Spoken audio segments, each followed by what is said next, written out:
It was hardly to be expected that Winston Churchill would refrain from visiting Germany at the first opportunity, but apart from the pleasure of setting foot on the sacred soil of the Reich, no doubt he had important business to discuss with Allied leaders. He had a look at the Siegfried Line. What a long time it seems since we used to sing that song about the washing. But now it's come true at last. And the magnificent job done by all the men of all the services is indeed something to make a song about.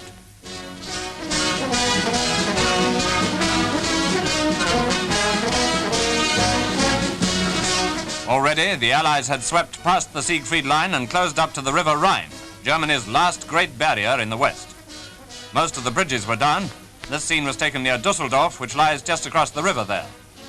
We had bombed bridges to delay the Huns' retreat across the Rhine, and the Hun had blown up bridges to delay our pursuit. Perhaps the most famous of all the Rhine bridges, the big one called the Hohenzollern Bridge at Cologne, was also reported to have been destroyed. It was a bridge that had borne witness to some of the most dramatic events in modern European history.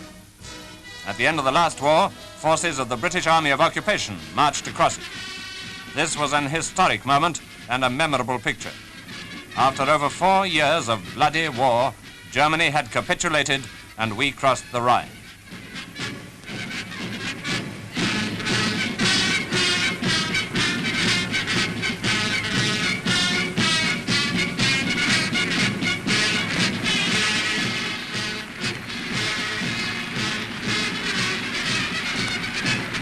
"11 years later, we left. We may well say now that our departure was a mistake, but we shall not make the same mistake again."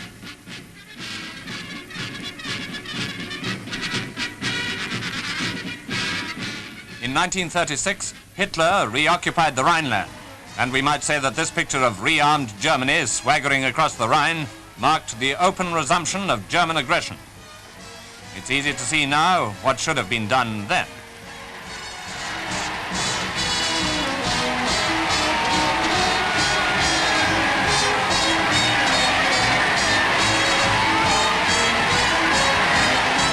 Today, after 5 years of an even more terrible war, we are back on the Rhine.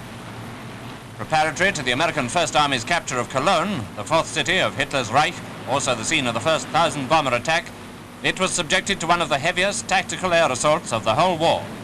Over 700 Lancasters and Halifaxes now dropped nearly 3,000 tons on the battered city, then packed with German troops. During the attack, a direct hit was made on a Lancaster. The Allied armies in the field know even better than we do at home what they owe to the gallantry of the RAF.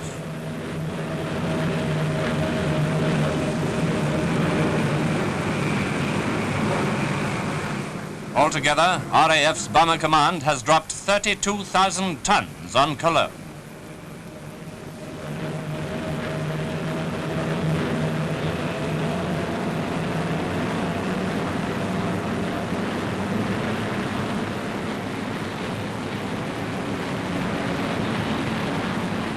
Soon after the bombing, the American First Army went into the city. The assault began at 4 a.m. on the 6th of March, and although Rundstedt had pulled back all he could across the Rhine, there was resistance at many defensive points throughout the city. Street by street, sometimes house by house, the Americans fought their way through towards the river.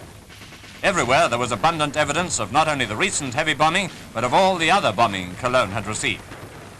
As you'll see too in a moment, the American cameraman who took this film was certainly right up with the spearhead of the attack.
German tanks had been driven back street by street.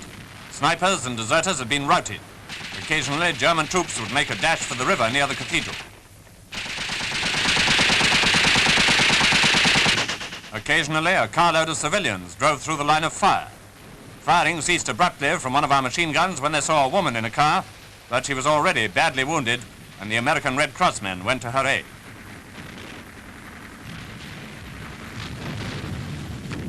Now watch a man strolling across there.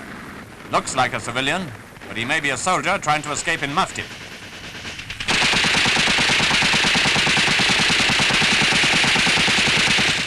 There were tank duels, and the scene that follows shows the destruction of a German tank. Huns were blown out of it or scrambled out, and it looks as if the cameraman nearly got knocked down too.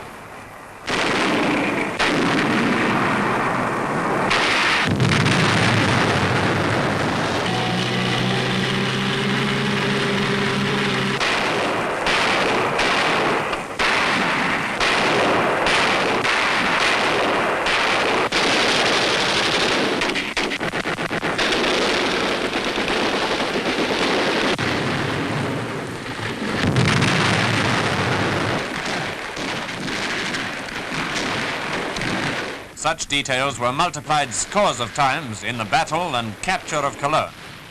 It was great news indeed, and still greater news followed. Winston Churchill, speaking in Germany, said, "We shall soon be across the Rhine." We are.